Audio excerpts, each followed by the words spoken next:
Hey guys, in this video I want to go over two things: the salt that I use for this pool as well as the sand pump sand. So the salt that I get is the Clorox pool salt, and I get that from Sam's.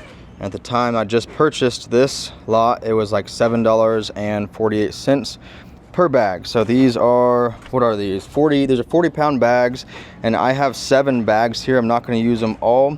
I'm going to put 5, maybe 6 bags in this pool. The pool I have is the Intex 18 by 52.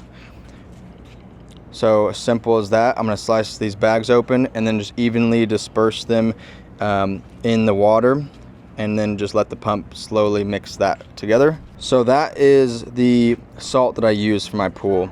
And as far as frequency, I put this about 5 to 6 bags in at the beginning of spring or when I'm opening my pool, and I might need another bag or two about midway or towards the end of summer.